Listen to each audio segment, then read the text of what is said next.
அனைவருக்கும் வணக்கம். தமிழ்நாட்டு மக்களின் முன்னேற்றத்திற்காகவும் தமிழ்நாட்டின் ஒட்டுமொத்த வளர்ச்சிக்காகவும் வருகிற சட்டமன்ற தேர்தலுக்காக தமிழக வெற்றி கழகத்தின் தேர்தல் அறிக்கை தயாராக உள்ளது. தேர்தல் அறிக்கை தயார்பட உள்ளது. இதற்காக நம் தலைவர் அவர்கள் 12 பேர் கொண்ட தேர்தல் அறிக்கை தயாரிக்கும் குழுவை அறிவித்திருக்கிறார். அந்த தேர்தல் அறிக்கை குழுவின் முதல் ஆலோசனை கூட்டம் இன்று பனையூரில் இப்பொழுது நடைபெற்றுக் கொண்டிருக்கிறது. இன்றைய கூட்டத்தில் முதல் கட்டமாக இதுவரை தமிழக வெற்றி கழகத்திற்கு வந்த மனுக்கள், குறைகள் அனைத்தும் பொதுச் செயலாளர் அண்ணன் அவர்கள் இன்று எங்கள் குழுவிடம் ஒப்படைத்தார்.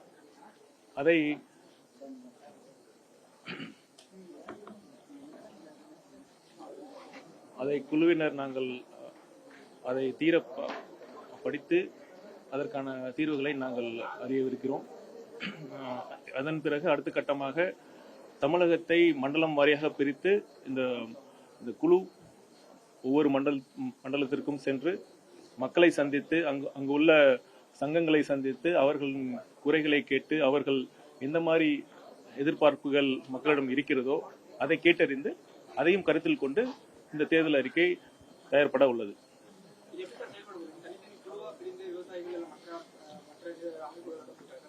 ஆமா, மண்டலம் வாரியாகவும் போவோம். அப்புறம் குழு இருக்கு, சங்கம் இருக்கு, விவசாயிகள் சங்கம், மீனவர்கள் சங்கம், அரசு ஊழியர்கள் சங்கம், ஓட்டுநர்கள் சங்கம், அந்த மாதிரி யார இருக்காங்களோ அனைத்து சங்கங்களிடம் நாங்கள் கருத்து கேட்டு அவர்களுடைய குறைகள் என்னன்னு கேட்டு நாங்கள் தயாரிப்போம். இன்னைக்கு வந்து தமிழ்நாட்டுல முக்கியமா தலைநகர்ல பல்வேறு துறை சார்ந்தவங்க போராடுறாங்க. இடைநிலை ஆசிரியர்கள், பகுதி நேர ஆசிரியர்கள், தூய்மை பணியாளர்கள் போராடுறாங்க. இன்னும் அவருடைய கோரிக்கை வந்து முழுமையா வந்து இன்னும் கொடுக்க அவங்களுக்கு சேர்க்கப்படல. இன்னும் அவங்களுக்கு எங்கேயோ சில குறைகள் இருக்குது, போராட்டத்தை தொடர்ந்துட்டே இருக்காங்க. அவங்களுக்கெல்லாம் நீங்க குறைகள் கேட்க வாய்ப்புகள் கண்டிப்பா அனைத்து தரப்பட்ட மக்களிடமும் நாங்கள் கேட்போம். அவங்களோட குறைகளை கேட்போம், அவர்களுடைய எதிர்பார்ப்புகளை நாங்கள் கேட்போம். கேட்டு பரிசீலித்து எங்கள் தேர்தல் அறிக்கை தயார் செய்வோம். ஒரு விஷயம் முன்னதாக நான் சொல்லிக்கொள்ள விரும்புகிறேன். தலைவர் அவர்கள் எங்களுக்கு ஒரு பிராடான ஒரு விஷன் சொல்லியிருக்காரு. மதசார்பற்ற சமூக நீதி தான் வந்து அடிப்படையாக கொண்டுதான் அந்த தேர்தல் அறிக்கை தயார்பட உள்ளது. விளிம்பு நிலை மக்கள், ஏழை எளிய விளிம்பு நிலை மக்கள், சமூகத்தில் பின்தங்கிய மக்களுக்கு அவர்களுடைய வாழ்வு முன்னேற்றம் அடையும் வகையில் அதற்கான சிறப்பான திட்டங்கள் செயல்படுத்தப்படும். தமிழ்நாட்டின் ஒட்டுமொத்த வளர்ச்சி, தொழில் வளர்ச்சியாக இருக்கட்டும், விவசாயமாக இருக்கட்டும், நெசவாளர்களாக இருக்கட்டும், அனைத்து தரப்பட்ட துறைகளுக்கும் ஏற்ற வகையில் இந்த தேர்தல் அறிக்கை தயார்பட உள்ளது. அதிமுக பொதுச் செயலாளர் எடப்பாடி பழனிசாமி ஒரு தேர்தல் அறிக்கையை வெளியிட்டிருந்தார். முதல் கட்டமா வெளியிட்டிருந்தாங்க. அதுல மகளிருக்கு 2000 ரூபாய் வழங்கப்படும் அப்படின்னு சொல்லியிருந்தாங்க. இன்னும் இந்த இருசக்கர வாகனத்துக்கு 25,000 மானியம் உள்ளிட்ட விஷயங்கள்லாம் சொல்லியிருக்காங்க. இது போன்று இருக்குமா, இல்ல இதுவரை கொடுத்த தேர்தல் வாக்குறுதிகளை பத்தியே இருக்குமா? இலவசங்கள் இருக்க வாய்ப்பு இருக்கா? இலவசம் சொல்றதே தவறு. அது பொறுத்திருந்து பாருங்கள்.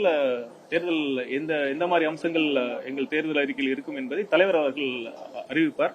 நான் ஒண்ணுதான் சொல்றேன். இத்தனை தேர்தல் அறிக்கை சொல்றாங்களே, எந்த கட்சியாவது ஊழல் இருக்காது. எங்க மந்திரி சபையில இருக்கிற மந்திரிகள் வந்து லஞ்சம் வாங்க மாட்டாங்க, இருக்கிற கான்ட்ராக்ட்ஸ்ல வந்து கமிஷன் இல்லாம நடைபெறும் அப்படின்னு வந்து தேர்தல் அறிக்கை யாராச்சும் சொல்லியிருக்காங்களா? அது சொல்லல. ஊழலற்ற நிர்வாகம் வந்து எந்த கட்சியும் இதுவரை அவங்க வாக்குறுதியா கொடுக்கறதுக்கு தகுதியே இல்லாம தான் இருக்கு. பாருங்க, இந்த அம்சத்தையும் நீங்க நோட் பண்ணணும். உரிய நேரத்துல வந்து வெளியிடப்படும். தேர்தலுக்கு முன்னாடி கண்டிப்பாக வெளியிடப்படும். தேர்தலுக்கு முன்னாடி கரெக்டான சமயத்துல வெளியிடப்படும்.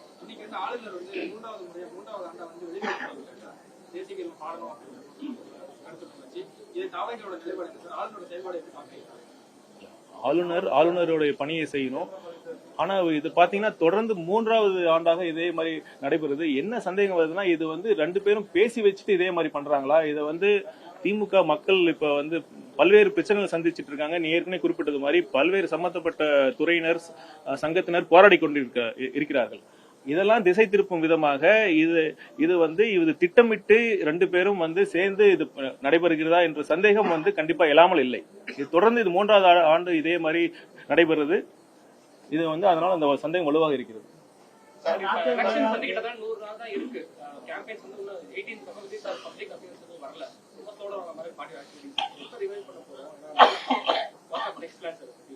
இல்ல கண்டிப்பாக விரைவில் தலைவர் அவர்கள் மக்கள் சந்திக்க இருக்கிறார். அதற்கான திட்டங்கள் அதற்கான எப்ப சந்திப்பார் என்பதை அதிகாரப்பூர்வமாக அறிவிப்பு வெளிவரும்.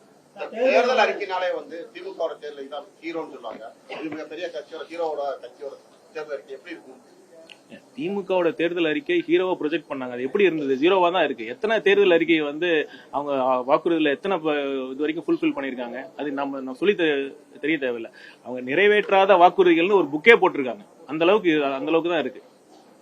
தேர்தல் குழு அமைச்சிருக்கீங்க. தமிழ்நாடு முழுக்க பிரச்சனைகளை சேகரிக்க முடியுமா? இல்ல ஏற்கனவே எங்கள் மாவட்ட செயலாளர்களிடம் இந்த பணியை ஒப்படைக்கப்பட்டு விட்டது. அவங்க ஒன்றிய செயலாளர் கிளை செயலாளர் அவங்க கலெக்ட் பண்ணிட்டு தான் இருக்காங்க. நாங்க அங்க போய் மண்டலம் வாரியா போய் அவங்ககிட்ட இருந்து நாங்க கன்சாலிடேட் பண்ணுவோம், கேட்டு தெரிஞ்சுப்போம். இதை தவிர ஒரு வெப்சைட், ஆன்லைன்லயும் ஒரு வெப்சைட் நாங்க தலைவர் அவர்கள் சொல்லியிருக்காரு, வெப்சைட்டும் லான்ச் பண்ண போறோம். அது மூலியமாவும் பொதுமக்கள் அவங்களுடைய கோரிக்கைகள், அவங்களோட என்ன எதிர்பார்ப்புகளை கண்டிப்பா சொல்ல முடியும்.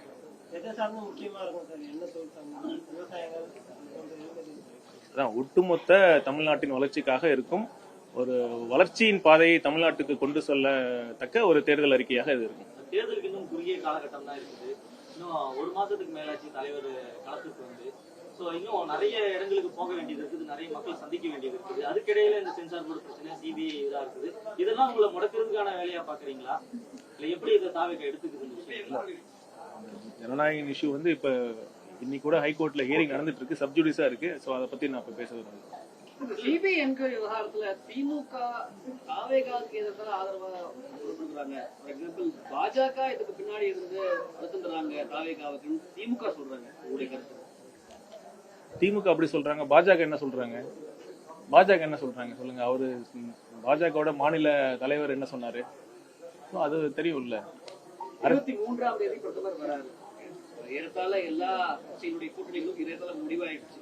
தாவேகாவுடைய கூட்டணி நிலவரம் என்னவா இருக்கு? எந்த கட்சி இணைய காத்திருக்காங்க? தேர்தல் அறிக்கை குழுவோட ஆலோசனை கூட்டம், அதை பத்தி கேளுங்க. தேர்தல் அறிக்கைனால கவர்ச்சியான திட்டங்கள் இலவசங்கள் தான் இருக்கும்.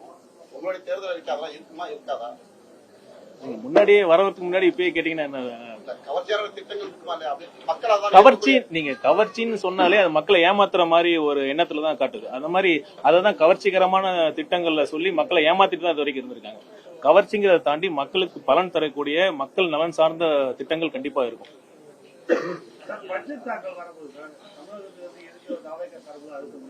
இதுங்க 4.5 முடிய போகுது, ஆட்சியே முடிய போகுது. இப்ப போன வருஷம் பட்ஜெட் நீங்க பாருங்க, எவ்வளவு ப்ராமிசஸ் பண்ணாங்க. நீங்க தயவு செய்து போன வருஷத்தோடைய தமிழ்நாடோட நிதிநிலைக்கு அறிக்கையில என்னென்ன அவங்க திமுக அரசு ப்ராமிஸ் பண்ணாங்க, அதுல எத்தனை பண்ணிருக்காங்கன்னு ஃபர்ஸ்ட் சொல்லட்டும். அதுக்கப்புறம் புதுசா இல்ல ஒரே ஒரு கோரிக்கை தான், சீக்கிரம் மத்திய அரசுக்கு பாத்தீங்கன்னா ஏற்கனவே அவங்க அறிவிச்சது அதை இம்ப்ளிமெண்ட் பண்ணலாம். மக்கள் நலன் சார்ந்த திட்டங்களை அவங்க சொல்லணும். நாங்க விரிவாக அதை பத்தி நாங்க எங்களோட கோரிக்கைகள் நாங்க சொல்லுவோம். தாவேகா தலைவர் ஆட்சியில் பங்கு அப்படிங்கறது அறிவிச்சிருந்தாலே அந்த நிலைப்பாடு இன்னும் உறுதியா தான் இருக்கா? இதுங்க ஆட்சியில் அதிகாரத்தில் அது தலைவர் முதல் மாநாட்டுல என்ன சொன்னாரு, அவர் சொல்றதான் செய்வார், செய்யறதான் சொல்லுவார். பல்வேறு விலையில்லா திட்டங்கள் கடந்த காலங்களில் திமுக கட்சி சார்பில் பல்வேறு திட்டங்களை மாணவர்களுக்கும் அடிப்படை மக்களுக்கு சென்று சேர்ந்தது. எல்லாத்தையுமே வெறும் கவர்ச்சியான திட்டங்கள் அப்படின்னு ஒதுக்கி வச்சிட முடியாது. அடிப்படை தேவைகள் விளிம்புல இருக்கக்கூடிய மக்களுக்கு கொடுக்கக்கூடிய விலையில்லா மடிக்கணினி ஆகட்டும், சைக்கிள் ஆகட்டும், எல்லாமே அவருடைய வாழ்க்கை தரத்தை மேம்படுத்தி இதெல்லாம் அத்தியாவசியமா இருக்கு. இந்த மாதிரி விஷயங்கள் இருக்குமா? கண்டிப்பாக நான் என்ன சொல்றேன்னா, நீங்க பொறுத்திருந்து பாருங்க. கண்டிப்பா சமூக நீதியை காக்கின்ற ஒரு தேர்தல் அறிக்கையா இருக்கும் அது. சரியா? நன்றி. தேங்க்யூ.